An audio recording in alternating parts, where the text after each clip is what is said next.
Si tu t'es déjà senti sur le point de perdre la tête dans cette relation, si tu t'es déjà demandé, vraiment demandé, est-ce que je suis en train de devenir folle?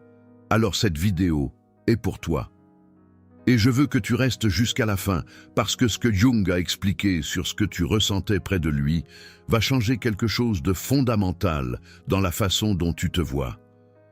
Tu n'étais pas folle, tu ne l'as jamais été, mais quelqu'un avait besoin que tu le crois. Si tu te reconnais dans l'une de ces situations, reste avec moi. Tu as essayé d'expliquer à quelqu'un ce que tu vivais dans cette relation, et tu t'es heurté à un silence incompréhensible. Tes mots sortaient, mais ne semblaient décrire rien que les autres pouvaient voir. Il était si différent qu'avec eux, si charmant, si attentionné. Et toi, tu rentrais à la maison chaque soir avec cette sensation de porter quelque chose que personne d'autre ne voyait. Un poids invisible et humiliant. Ou peut-être que c'était différent. Peut-être que tu te souviens de soirées où vous parliez et où, à un moment donné, tu perdais complètement le fil de ce que tu voulais dire. Comme si quelque chose dans la conversation te désarçonnait sans que tu comprennes exactement pourquoi.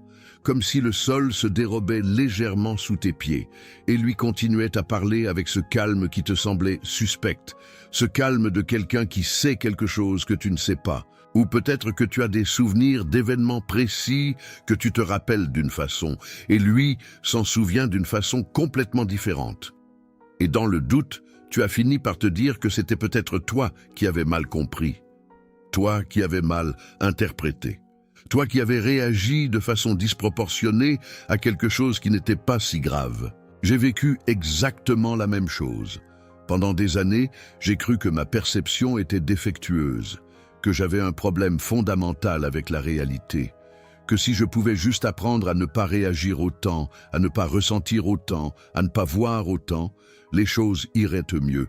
Ce n'est que bien plus tard, après avoir lu Jung et après des années de travail clinique avec des centaines de survivantes, que j'ai compris ce qui se passait vraiment. Ce que je ressentais n'était pas de la folie. C'était la réponse normale et saine d'un cerveau sain face à une manipulation anormale et systématique. Et aujourd'hui, je vais t'expliquer pourquoi. Mécanisme par mécanisme. Avec les mots de Jung et avec ce que la psychologie clinique nous a appris depuis. Jung a développé un concept que peu de gens connaissent tout vraiment, même s'ils en ont entendu le nom, la persona. La persona, c'est le masque social, la façade que nous présentons au monde. Jung ne la condamnait pas, il reconnaissait qu'elle est nécessaire pour fonctionner en société, mais il avait identifié quelque chose d'important.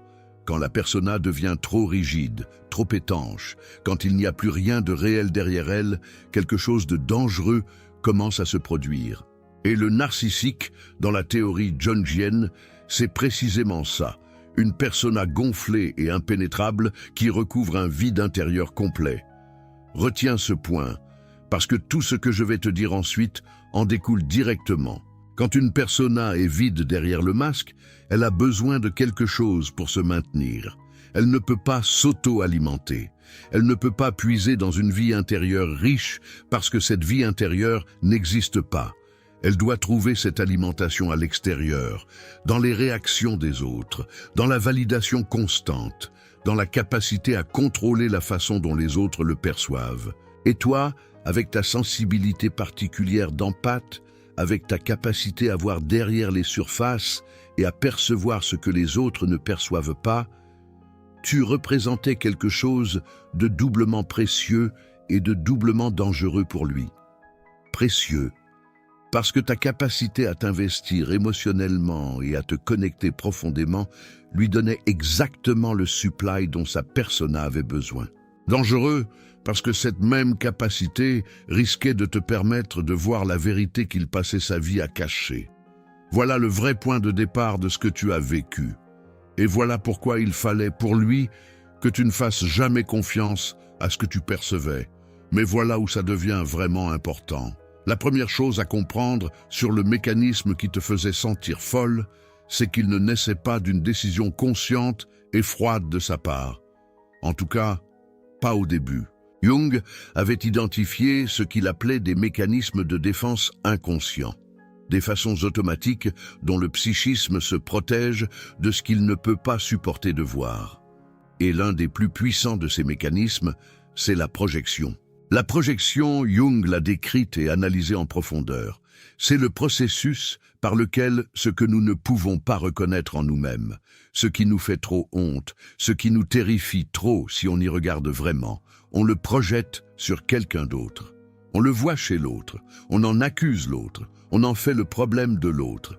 Et dans la dynamique narcissique, la projection prend une forme particulièrement perverse et dévastatrice. Parce que le narcissique porte en lui une ombre colossale, une masse de honte, de peur, de vide et de rage qu'il a passé toute sa vie à ne pas regarder, à refouler avec une énergie considérable.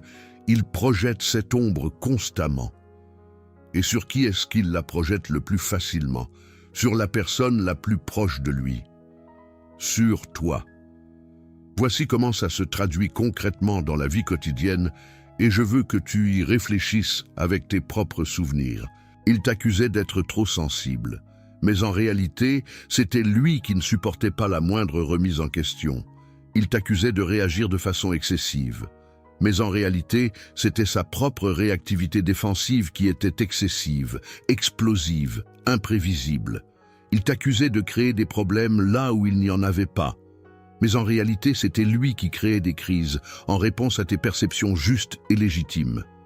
Il t'accusait d'être jalouse, paranoïaque, méfiante. Mais en réalité, ces traits lui appartenaient, à lui. Tout ce qu'il t'accusait de faire, de ressentir, d'être, c'était exactement et précisément ce que lui faisait, ressentait, était. La projection inversée, c'est le cœur du mécanisme. Ce n'était pas toi qui avais un problème de perception. C'était ta perception qui était juste et qui le dérangeait profondément. Du calme, parce que la partie la plus importante arrive maintenant. La partie qui explique pourquoi tu en es venu à douter de toi plutôt que de lui. La projection seule ne suffit pas à faire douter quelqu'un de sa santé mentale. Il faut autre chose. Il faut un processus actif et répété que les psychologues appellent le gaslighting. Ce terme vient d'un film des années 1940 dans lequel un homme manipule progressivement sa femme pour lui faire croire qu'elle perd la raison, en altérant subtilement son environnement et en niant systématiquement ses perceptions. Et c'est exactement ça que tu as vécu. Le gaslighting fonctionne sur un principe simple mais dévastateur. Si quelqu'un nie ta réalité suffisamment souvent, avec suffisamment d'assurance, et si cette personne est quelqu'un dont tu dépends émotionnellement, ton cerveau finit par intégrer le doute. Ce n'est pas une faiblesse de ta part. Ce n'est pas de la naïveté. C'est de la biologie. Le cerveau humain est câblé pour chercher la cohérence. Quand deux versions contradictoires de la réalité coexistent de façon répétée, ton cerveau cherche une façon de les réconcilier. Et la façon la plus facile de le faire, celle qui génère le moins de conflits, c'est de supposer que c'est toi qui as tort. Imagine ton cerveau comme une boussole. En conditions normales, elle pointe vers le nord. Ta perception, tes souvenirs, tes ressentis sont le nord. Mais quand quelqu'un crée systématiquement un champ magnétique artificiel autour de toi, la boussole commence à dévier. Pas parce que le nord a changé, parce qu'on a créé une distorsion artificielle autour de ton instrument de mesure. Le gaslighting, c'est le champ magnétique artificiel que le narcissique crée autour de ta perception de la réalité. Et il existe plusieurs techniques spécifiques que je vais te décrire maintenant parce que les reconnaître est le premier pas vers la guérison de ce qu'elles t'ont fait.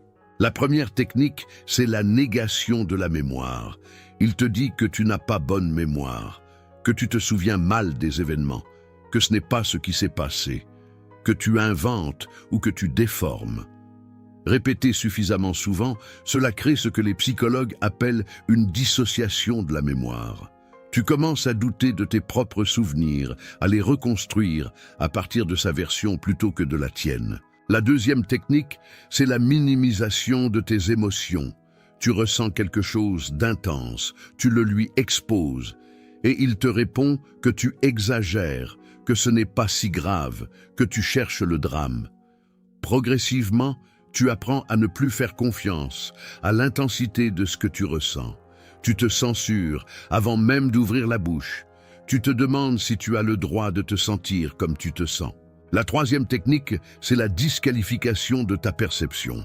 Quand tu perçois quelque chose de suspect, quelque chose qui ne sonne pas juste, un regard qui traîne, une histoire qui change de version, une incohérence dans son comportement, et que tu en parles, il te répond que tu imagines, que tu es paranoïaque, que ton insécurité te fait voir des choses qui n'existent pas. Avec le temps, tu apprends à ignorer tes perceptions. Tu apprends à éteindre ce radar intérieur qui, ironiquement, était ton meilleur outil de protection. La quatrième technique, c'est le renversement de victimisation. Quand tu exprimes une souffrance, une blessure, une limite, il retourne la situation pour devenir lui-même la victime. Ton manque de confiance le blesse, tes questions le blessent, ton besoin de vérité lui fait du mal. Et toi, avec ta sensibilité d'empathe, tu finis par te concentrer sur sa douleur supposée plutôt que sur la tienne réelle. Ces 4 techniques, utilisées ensemble et de façon répétée sur des mois ou des années, ont un effet cumulatif que la recherche clinique a maintenant documenté clairement.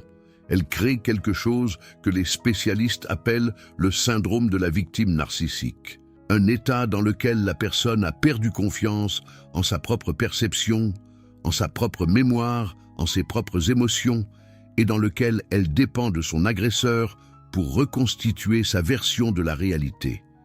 Mais il y a encore un 5e mécanisme, celui que je considère comme le plus pernicieux de tous, et que très peu de professionnels expliquent clairement. C'est le cycle émotionnel. Parce que le narcissique ne dévaluait pas constamment. Si c'était le cas, tu serais parti beaucoup plus tôt. Ce qui te maintenait dans la confusion, ce qui te rendait véritablement folle au sens le plus littéral du terme, c'était l'alternance. Le cycle de love bombing et de dévaluation. La chaleur absolue suivie du froid glacial. L'amour démonstratif suivi du mépris inexpliqué.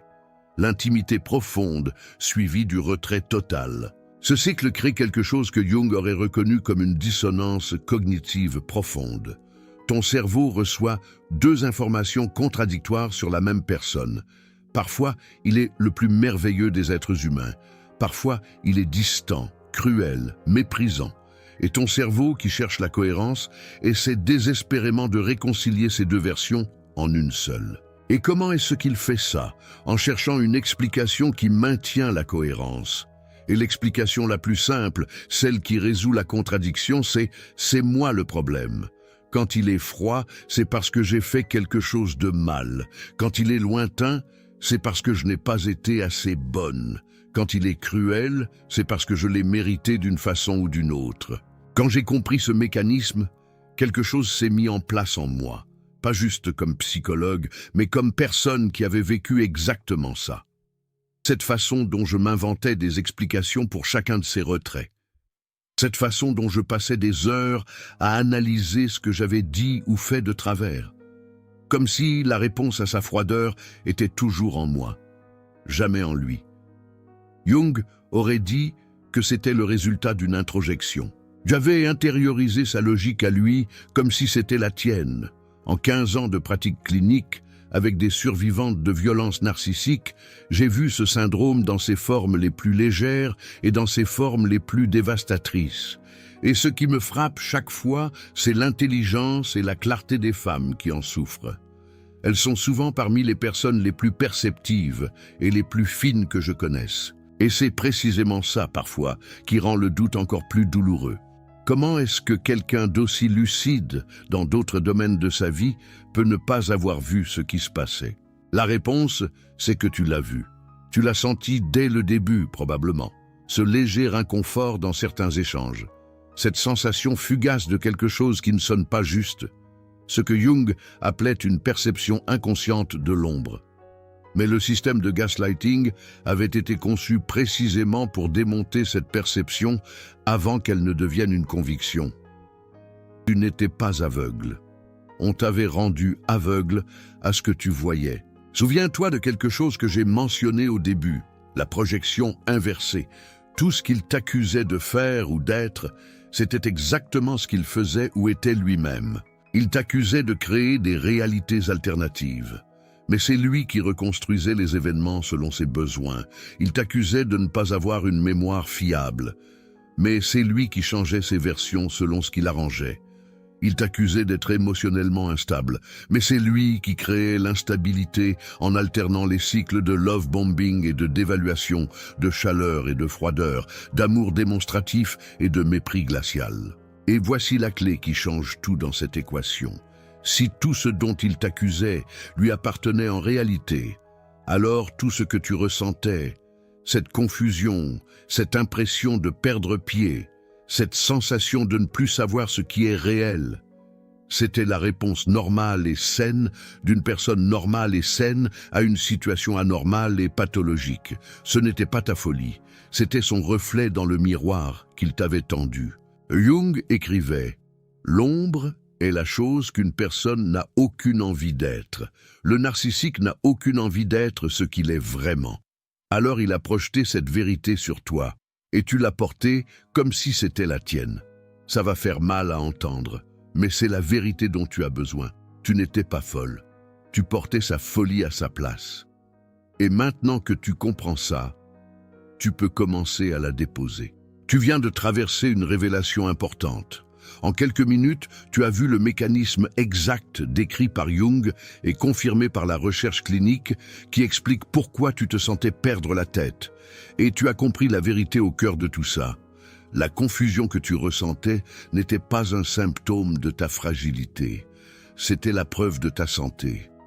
Ton cerveau sain résistait à une réalité fabriquée. Jung croyait que la conscience est le seul vrai remède à l'ombre. Ces vérités sur le gaslighting, sur la projection narcissique, sur le syndrome de la victime, elles ont été rendues invisibles pendant trop longtemps parce qu'elles dérangent. Parce qu'elles obligent à regarder des dynamiques de pouvoir que beaucoup préfèrent ne pas voir.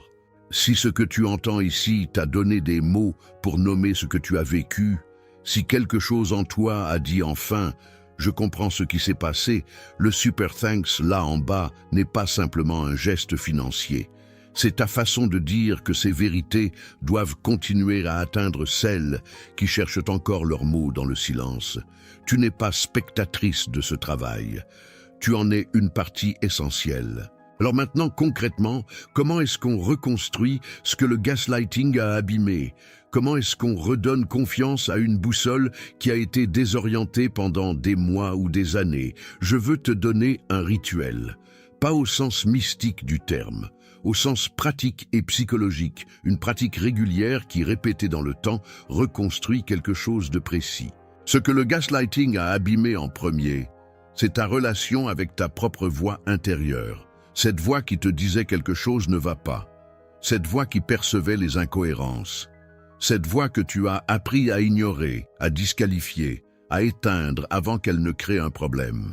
Le rituel que je te propose commence par quelque chose de très simple. 2 minutes chaque matin avant de commencer ta journée, avant de regarder ton téléphone ou de parler à qui que ce soit, tu poses les 2 mains sur ta poitrine. Juste ça, les 2 mains à plat sur ton sternum.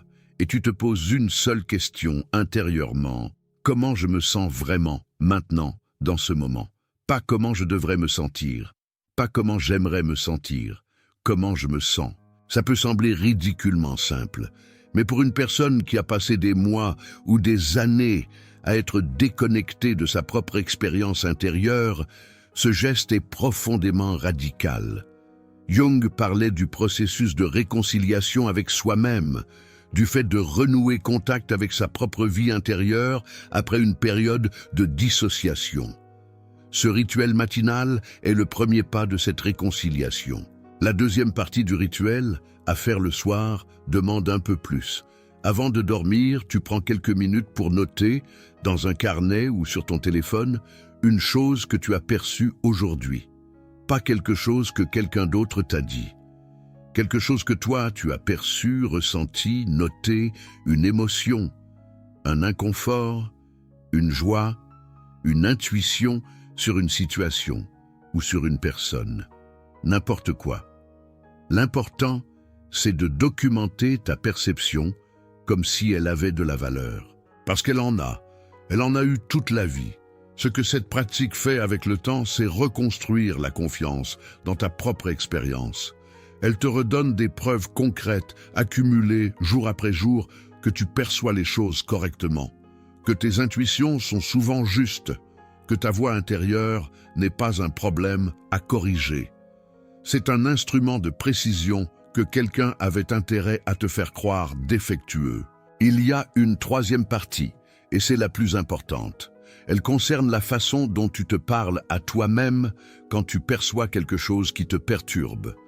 L'ancien réflexe, celui que le gaslighting a installé, c'est de répondre à ta propre perception par un « j'exagère probablement » ou un « je suis trop sensible » ou un « il dit que je me trompe donc c'est moi qui ai tort ». Ce réflexe est conditionné. Il n'est pas naturel. Il a été installé de l'extérieur. Le nouveau réflexe que je t'invite à cultiver, c'est de répondre à ta propre perception par une question neutre. Est-ce que j'ai des raisons concrètes de douter de ce que je ressens? Des raisons réelles, pas des raisons qu'on m'a données. Souvent, la réponse honnête est non. Tu ressens quelque chose parce que quelque chose est là. Et le simple fait de te poser cette question, plutôt que d'accepter automatiquement le doute, commence à restaurer quelque chose d'essentiel. Ta relation de confiance avec toi-même. Et voici ce que je veux que tu gardes à l'esprit pendant ce processus. La reconstruction ne se fait pas en une nuit, ni en une semaine. Le gaslighting, s'il a duré des années, a créé des sillons profonds dans la façon dont tu interprètes ta propre expérience. Ces sillons ne disparaissent pas par décision. Ils se réorientent lentement par répétition d'une nouvelle habitude de pensée. Jung écrivait « On ne devient pas éclairé en imaginant des figures de lumière, mais en rendant l'obscurité consciente. » Ce qu'il voulait dire, c'est que la guérison ne vient pas de nier ce qui s'est passé, de faire semblant que tout va bien, de se forcer à être positive. Elle vient de regarder clairement ce qui était là, de nommer les mécanismes, de comprendre comment on a été manipulé. Et c'est précisément ce que tu es en train de faire. Souviens-toi du concept de l'ombre dont je t'ai parlé. Ce qu'il refoulait, il te l'a projeté dessus. Et ce rituel que je te propose est en quelque sorte une façon de lui rendre ce qui lui appartient. Non pas dans la colère ou la vengeance, dans la clarté, dans le refus de porter plus longtemps quelque chose qui ne t'appartient pas. Jung écrivait que la rencontre la plus courageuse de la vie d'un être humain, c'est la rencontre avec soi-même, pas avec ses succès, pas avec ses projets futurs, avec soi-même, tel qu'on est, dans le moment présent. Pour beaucoup de survivantes d'une relation narcissique, cette rencontre a été retardée, différée, sabotagée par quelqu'un qui avait besoin qu'elle ne se découvre jamais. Parce qu'une femme qui se connaît vraiment et qui fait confiance à sa perception est une femme qu'on ne peut pas gaslighter. Et ça, c'était inacceptable pour lui. Tu te sentais folle près de lui parce que ta perception saine menaçait sa construction fragile. Tu te sentais folle parce que tu voyais la vérité et qu'on te forçait à regarder dans une autre direction. Tu te sentais folle parce que quelqu'un avait besoin que tu sois confuse pour rester sous son contrôle. Mais ce que tu portais n'était pas ta folie, c'était ta résistance. La confusion que tu ressentais, c'était ton cerveau qui refusait de capituler complètement face à une réalité fabriquée. La souffrance que tu portais, c'était la preuve que quelque chose en toi savait que quelque chose n'allait pas. Et le fait que tu sois là aujourd'hui, que tu cherches à comprendre, que tu veuilles mettre des mots sur ce que tu as traversé, c'est la preuve que cette résistance a tenu. Tu n'as pas perdu la tête. Tu as survécu à quelqu'un qui voulait te la faire perdre. Et c'est quelque chose que Jung, je crois, aurait reconnu comme une forme profonde de courage humain. Je t'invite maintenant à faire une chose très simple. Prends un moment maintenant ou ce soir pour écrire dans les commentaires. Est-ce que toi aussi tu t'es demandé si tu étais folle dans cette relation? Est-ce que ces mots ont nommé quelque chose que tu n'avais pas réussi à formuler avant? Écris juste « oui » si c'est tout ce que tu peux dire, ou écris autant que tu veux si tu as besoin de dire plus. parce qu'il y a quelqu'un qui lira tes mots ce soir et qui aura besoin de savoir qu'elle n'est pas seule. Et cette femme, c'est peut-être toi qui vas lui tendre la main sans même le savoir.